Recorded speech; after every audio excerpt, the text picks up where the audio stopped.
Fala pessoal, sejam bem-vindos, canal Nação Brasil no ar, começando mais um vídeo recheado de informações importantíssimas. Mas antes, inscreva-se agora mesmo no canal, deixe o seu like e compartilhe esse vídeo com o máximo de pessoas. Assim você vai estar me ajudando demais.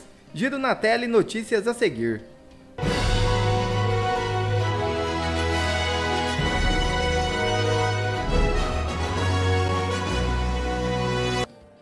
Moraes age sem respaldo legal de forma arbitrária e autoritária, diz presidente da OAB de Minas Gerais em vídeo.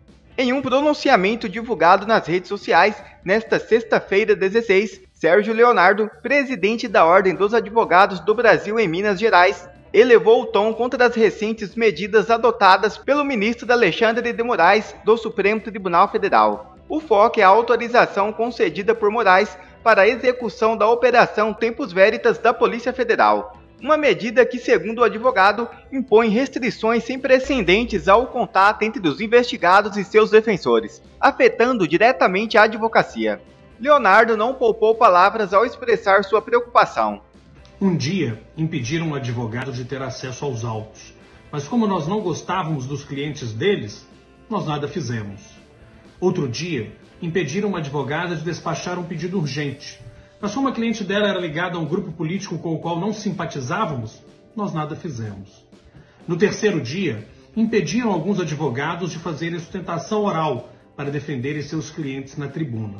Mas como os clientes deles eram pessoas pelas quais nós não nutríamos qualquer simpatia, nós nada fizemos. Ontem, proibiram os advogados de conversarem entre si. Mas como nós não fazemos parte do grupo, nós nada fizemos. Amanhã, se decidirem cercear a minha, a sua, a nossa liberdade, o nosso direito de defesa, o exercício pleno da cidadania em nosso país, pode não ter ninguém mais para nos socorrer, porque nós nada fizemos. Senhoras e senhores, há pouco mais de 2 meses, na Conferência Nacional da Advocacia em Belo Horizonte, eu disse que precisávamos fazer daquele evento um ato de resistência, um ato de defesa das liberdades. Hoje, lamentavelmente, parece que minha manifestação está ainda mais atual. Agora, tentam manietar a advocacia, atacando frontalmente o livre exercício da profissão, mais uma vez agindo sem respaldo legal, de forma arbitrária e autoritária. Nós não podemos ficar inertes diante de ataques à advocacia, que é a voz do cidadão perante o sistema de justiça. Nós somos essa voz. E se nós formos calados, todos os cidadãos e cidadãs brasileiros ficarão indefesos e sujeitos a um ambiente de verdadeira violência institucionalizada. Não podemos tolerar que advogadas e advogados sejam confundidos com seus clientes e tenham suas condutas profissionais criminalizadas. Senhoras e senhores, é preciso reagir. O Conselho Federal da OAB e a Abracrim peticionaram nos autos junto ao STF para que o ministro Alexandre de Moraes reconsidere sua decisão que proibiu o contato entre advogados de investigados. Caso esses pleitos não sejam acolhidos monocraticamente, urge que sejam submetidos à decisão colegiada, ainda no próprio STF. E se ainda assim prevalecer o ataque aos pilares do Estado Democrático de Direito, que são os direitos e garantias fundamentais, dentre os quais a ampla defesa, o contraditório e o devido processo legal, organismos internacionais devem ser acionados. A advocacia é indispensável à administração da justiça e protagonista da almejada pacificação social. Nossa voz não pode e não será silenciada. A advocacia merece respeito. Nós somos essa voz. Qual é a nova do imperador no Brasil hoje? A nova é a seguinte, está em todos os portais de notícia. Bolsonaro enviou 800 mil aos Estados Unidos. 800 mil reais. Como é que surgiu esta notícia? E nós vamos mostrar, através da análise desta notícia, que nós não vivemos numa democracia, que, sim, o Alexandre de Moraes comete práticas absurdas e ilegais, e eu vou me abster de chamá-lo de ministro, porque ele não serve nem para ministro da Eucaristia, e também não vou chamá-lo mais de professor porque eu tenho vergonha. É uma vergonha dizer que o seu professor de direitos fundamentais está cometendo esta barbárie no país. E se a vítima do Alexandre de Moraes fosse o Lula, eu diria o mesmo. Porque tudo aquilo que eu achei que o Sérgio Moro fez, tudo aquilo que eu achei que era uma barbárie, eu falei que era uma barbárie. Aí todo mundo chamava de comunista, comunista, comunista.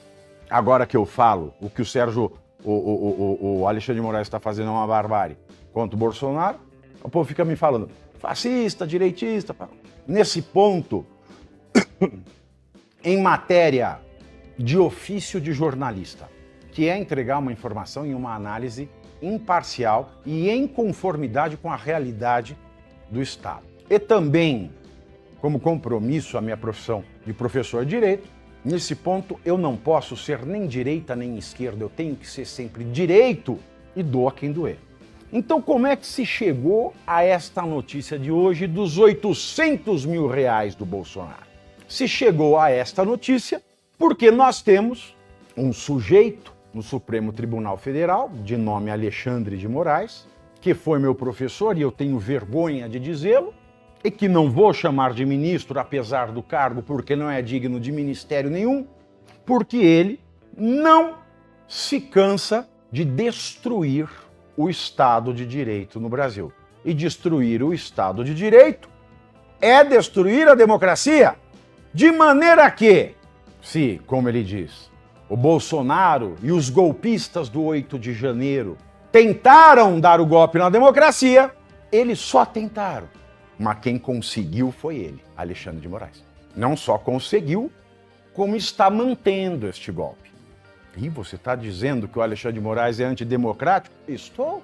Com base em quê? Com base na lei, com base na Constituição, com base num simples fato da lógica, que é lógica desde que Aristóteles esteve entre nós, no século V a.C., portanto, há 2.500 anos, pela lógica eu posso dizer, um ato antidemocrático não justifica outro ato antidemocrático posterior. E o ato democrático posterior não absolve o ato antidemocrático anterior. Todos são antidemocráticos. O erro 1 não justifica o erro 2. O erro 1 não justifica o cometimento do erro 2. E o cometimento do erro 2 não desculpa o cometimento do erro 1. Para quem não entendeu a boa lógica. Então, quando eu digo que o Alexandre de Moraes, ele conseguiu aquilo que os golpistas, segundo ele, tentaram, eu o afirmo com base na lógica. Na lógica, pura e simplesmente. Em primeiro lugar, não é só com base nisso, não. Antes fosse só isso, mas não é. E o que deveria me alegrar por mostrar que eu estou trazendo aqui para vocês um juízo de razão, um conhecimento baseado no que há de mais seguro na doutrina, na jurisprudência e na filosofia, me entristece, porque me mostra que Alexandre de Moraes não tem pudores, não tem limites, não se cansa de mentir e não se cansa de destruir a democracia. A democracia é o império da lei. Se a lei não vale, a exemplo do que eu acabei de citar no começo, das prisões em flagrante, que continuaram depois das 24 horas, sendo que a lei diz que ela não pode, dentre tantos outros exemplos que eu poderia citar, eu vou ficar só nesse para não ficar maçante, porque eu quero continuar. E digo que Alexandre de Moraes, ele conseguiu aquilo que ele diz que os golpistas tentaram no 8 de janeiro e está mantendo a nossa democracia em cárcere privado. Está mantendo a democracia brasileira enterrada viva e fazendo isso da pior forma, que é dizendo que ela está inabalada. E isso é fake news. Mas de que outra forma você afirma isso, Pavinato? Eu afirmo isso com base na lógica, com base no desafio ao império da lei, e quem desafia o império da lei desafia a democracia, e quem desafia o Estado de Direito desafia a democracia, porque não há democracia sem Estado de Direito no mundo moderno. São coisas simples, elementares. Moraes se declara impedido de julgar recursos do caso Roma. É isso mesmo. O ministro Alexandre de Moraes, do Supremo Tribunal Federal, optou por se declarar impedido de participar no julgamento de recursos interpostos por Roberto Mantovani Filho, empresário apontado como suspeito de agressão contra o filho de Moraes, durante um incidente no aeroporto de Roma, na Itália, em julho de 2023. O STF está analisando o processo e tem previsão de conclusão até o dia 23 de fevereiro. Até o presente momento, a posição do ministro Dias Toffoli, relator do caso, foi a única manifestação inclinando-se pela rejeição das solicitações apresentadas. A defesa do empresário pede o compartilhamento das gravações que capturaram o momento da suposta agressão ao ministro e sua família. Além disso, o Supremo enfrenta a tarefa de deliberar sobre a manutenção ou não da decisão de Dias Toffoli, que liberou o acesso e a gravação integral do incidente, mas se opôs à extração de imagens específicas das câmeras de segurança do aeroporto. A Polícia Federal encerrou a apuração do incidente ocorrido no aeroporto de Roma em julho de 2023, envolvendo Alexandre Barsi de Moraes, filho do ministro do Supremo Tribunal Federal, Alexandre de Moraes. O empresário Roberto Mantovani Filho foi identificado como o autor da injúria real contra o jovem. Contudo, a investigação esclarece que, devido à ausência de áudios nas filmagens, não é possível afirmar com certeza se houve ofensas verbais entre os envolvidos. A única filmagem que vimos com áudio foi a de Alexandre de Moraes chamando de bandido um integrante da família Mantovani.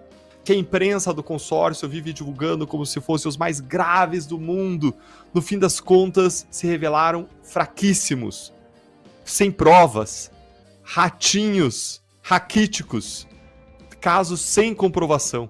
Aí já viu isso naquele caso dos empresários que sofreram buscas e apreensões, sofreram bloqueios, inclusive bloqueios patrimoniais, em razão de uma conversa de grupo de WhatsApp. E depois se reconheceu que não tinha crime nenhum aí. Depois a gente viu isso no caso do deputado federal Carlos Jordi, agora recentemente, em que não tinha mais uma vez absolutamente nada, fora o fato de que uma pessoa chamou ele de meu líder, uma expressão regularmente e comumente usada no Congresso em relação a todo mundo que é deputado. É de passar vergonha ler aquela decisão, de sentir vergonha alheia. A gente viu isso no caso do Carlos Bolsonaro, em que não tinha mais uma vez absolutamente nada que envolvesse o Carlos Bolsonaro. Tinha uma secretária fazendo um pedido não respondido que não tinha nenhum conteúdo criminoso. E agora, como todo mundo já sabia que aconteceria no caso do aeroporto de Roma, acontece a mesma coisa. É importante lembrar que a STF recebeu essas imagens das autoridades italianas e guardou as 7 chaves, não deixou nem a defesa ter acesso autônomo a essas imagens. E eu quero fazer o seguinte convite para vocês agora. Eu quero chamar o VAR, vamos chamar o VAR, vamos voltar lá atrás. Vamos recapitular tudo o que aconteceu nesse caso, porque é um caso em que aconteceu um absurdo, atrás de outro absurdo, atrás de outro absurdo, até que aquela montanha venha a parir, dar a luz a um rato. Bora lá, vamos chamar o VAR. Quando a gente soube desse caso, quando as pessoas estavam ainda lá na Itália, a imprensa divulgava o caso como uma agressão de uma família de brasileiros contra o ministro Alexandre de Moraes. E assim que eles chegaram ao Brasil, essa família de brasileiros, ela foi recebida pela Polícia Federal no aeroporto, que abordou eles imediatamente, pediu que eles fossem prestar depoimento numa espécie de tentativa de condução coercitiva que foi recusada pelos investigados. Lembrem que a condução coercitiva foi considerada ilegal pelo Supremo lá na época da Lava Jato. Mas a gente não pode esquecer que o Supremo pode fazer tudo. Afinal de contas, como você bem disse, Guilherme, o Supremo ele é supremo. E o ministro Alexandre de Moraes e a sua família não receberam o mesmo tratamento da PF. Eles foram prestar depoimentos dias depois. Eles não foram conduzidos pela PF até a delegacia assim que chegaram, não tinha ninguém esperando por eles na saída da porta do avião do aeroporto, como aconteceu com os Mantovani. E o que aconteceu em seguida? Em seguida surgiu um conflito de versões. O ministro Alexandre de Moraes, de um lado, diz que foi chamado de bandido, de comunista, diz que o Roberto Mantovani teria dado um tapa no seu filho e derrubado os seus óculos.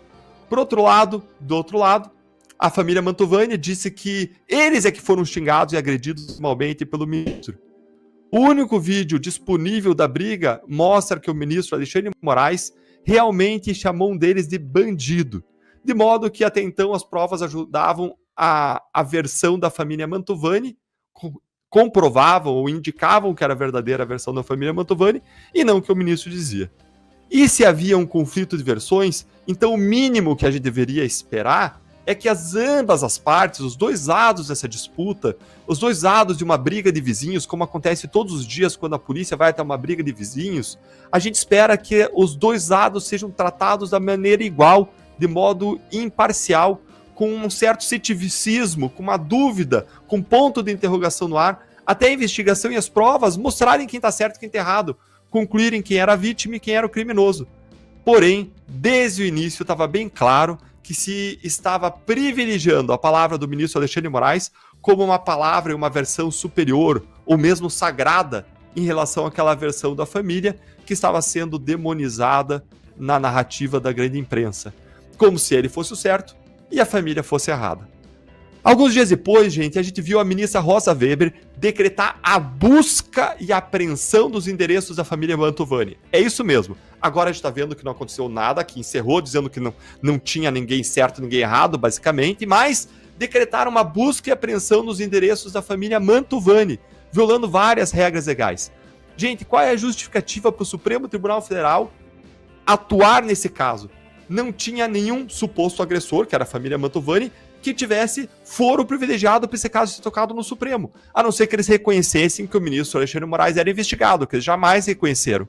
Então não existia justificativa plausível nenhuma na nossa lei, no nosso direito, na nossa doutrina, nas decisões dos tribunais, onde quer que você procure, saia procurando, você não vai encontrar justificativa para que o Supremo Tribunal Federal estivesse atuando nesse caso. Era absolutamente incompetente. A família Mantovani não tem foro privilegiado e não existe um foro privilegiado da vítima. Isso não existe no nosso direito. Então, essa suposta agressão ao ministro Alexandre de Moraes tinha que ter sido investigada, tinha que ter tramitado na primeira instância. Além disso, essas medidas cautelares invasivas, como buscas e apreensões, são inéditas em um caso de crime contra a honra. Eu nunca vi acontecer, em 18 anos de trabalho, nunca vi ser noticiada pela imprensa nenhum caso em que, em razão de um crime contra a honra, de uma ofensa verbal, houve buscas e apreensões. Porque são crime de menor potencial ofensivo. Eu nunca vi, mais uma vez, como procurador, isso acontecer. Nunca vi alguém sofrer isso por conta de um xingamento. Por isso, essa medida na época tinha toda a cara de ser um fishing expedition, a famosa pescaria probatória, para tentar ver se lá no celular da família Mantovani, se na casa deles, em algum lugar, iam encontrar alguma coisa que desse para usar contra eles. Nenhuma dessas medidas de buscas ou bloqueios foi feita em relação ao ministro Alexandre de Moraes. Lembrem que a gente está vendo um tratamento absolutamente desigual quando você tinha uma colisão de versões. Já lá no Supremo Tribunal Federal, foi distribuído para o relator Dias Toffoli esse caso, e ele autorizou uma outra medida absurda. A gente não pode esquecer dos absurdos desse caso. A gente tem que lembrar, porque isso são abusos atrás de abusos. O ministro Dias Toffoli autorizou que o ministro Alexandre de Moraes e a sua família se tornassem assistentes de acusação. Gente, não tinha nenhuma acusação. A Procuradoria-Geral da República nem tinha denunciado a família por qualquer crime. Então é absolutamente ilegal constituir alguém como assistente de acusação naquele momento de investigação. A figura de assistente de acusação só existe no nosso direito depois do Ministério Público apresentar a denúncia, e naquela época a investigação nem tinha sido concluída ainda para saber quem era a vítima e quem era o criminoso. Aliás, a própria Procuradoria-Geral da República, o Ministério Público Federal que atua lá no Supremo, que é a Procuradoria-Geral da República, recorreu dessa decisão absurda do Toffoli, afirmando que se tratava, preste atenção, gente, a Procuradoria-Geral afirmando que se tratava de um privilégio pessoal incompatível com a democracia, incompatível com a República. Admitir que Alexandre de Moraes fosse assistente de acusação, além de ser um desrespeito às funções constitucionais do Ministério Público, que é o único órgão com poder de dar início à ação penal. E aí as imagens chegaram ao Brasil. Mas Toffoli negou acesso à defesa para cópia, colocou material sob sigilo, e a PGR mais uma vez protestou, recorreu, dizendo que não existia justificativa legal para esse sigilo. Estava claro na época que o Supremo Tribunal Federal queria controlar as versões divulgadas sobre esse caso, porque a polícia italiana já tinha desmentido a versão do ministro Alexandre de Moraes ao dizer que não houve agressão ao filho do ministro, apenas um leve encostar nos óculos do rapaz. As autoridades italianas também não enxergaram crime nesse episódio. E quem lembra ainda da revelação da revista Veja, que foi uma coisa inédita que a revista Veja trouxe à tona, ela revelou que a Polícia Federal quebrou os próprios protocolos de trabalho nessa investigação e colocou não um perito, mas um agente da Polícia Federal para analisar as imagens. E quem lembra ainda que a Veja reportou que um dos peritos denunciou essa irregularidade e, em retaliação, a Polícia Federal instaurou uma investigação contra o perito. Não contra quem praticou irregularidade, mas contra o perito que estava denunciando a irregularidade. E quem lembra que o diretor-geral da Polícia Federal, o Andrei Rodrigues, fez chegar ao perito o recado de que ele estaria atrapalhando e ajudando os supostos agressores do ministro Alexandre de Moraes? Gente, parece muito que a Polícia Federal estava interferindo politicamente nas investigações que ela tinha lado, que ela estava direcionando o resultado em favor do ministro Alexandre de Moraes. Agora, a Polícia Federal terminou a investigação, concluiu que houve um crime de injúria real, mas eles disseram que não vão indiciar porque é um crime de baixo potencial ofensivo e nesses casos não tem aquilo que se chama de extraterritorialidade. O que aconteceu na Itália não pode ser avaliado no Brasil. E, estranhamente, eu li o relatório do delegado, ele menciona que tem o vídeo em que o ministro Alexandre de Moraes chama o outro, xinga o outro, chama de bandido, e apenas fala que o ministro disse que ele chamou o outro de bandido jocosamente. Quem viu o vídeo viu que não tinha nada de jocoso. Por que o ministro disse que chamou jocosamente? Porque quando você faz uma brincadeira, aquilo não configura crime contra a honra. Isso parece que valeu para o ministro Alexandre de Moraes, porque afinal de contas o delegado nem mencionou que o ministro estaria também praticando um crime de injúria. Enquanto para o Sérgio Moro, coitado, não funcionou. Porque o Supremo Tribunal Federal está tocando uma acusação contra Sérgio Moro, porque ele, numa brincadeira de festa junina, disse que o ministro Gilmar Mendes venderia um habeas corpus para soltar alguém que foi preso numa brincadeira de festa junina. Então, aquilo que não valeu para o ministro Sérgio Moro, vale agora para o ministro Alexandre de Moraes, em relação ao qual a Polícia Federal simplesmente fechou os olhos, tapou os olhos, e não fez nenhuma menção ao crime ali demonstrado por prova do ministro Alexandre de Moraes quando ele xingou outro de bandido. E sim, disse que existiria um crime de menor potencial ofensivo, de uma injúria real, no tocar da família Mantovani dos óculos do filho do ministro Alexandre de Moraes. Ali existiria uma injúria real, mas fecha os olhos para a injúria do ministro Alexandre de Moraes. O que mostra mais uma vez, repito, o tratamento absolutamente desigual e parcial que foi dado nesse caso. A verdade é que até agora as provas apresentadas não indicam, na verdade, ali os crimes que teriam sido noticiados inicialmente. Tinha se cogitado até um crime de perseguição, aquele famoso stalking, mas parece que a Polícia Federal quis dizer que sim, apenas para dar um prêmio de consolação ao ministro, para a coisa não ficar muito feia para ele. Mas ficou bem feia, ministro, ficou horrorosa. Quer ver mais vídeos como esse? Então inscreva-se agora mesmo no canal, deixe o seu like e compartilhe esse vídeo com o máximo de pessoas. Assim você vai estar me ajudando demais. Fico por aqui, um forte abraço e que Deus abençoe a todos. Brasil acima de tudo e Deus acima de todos.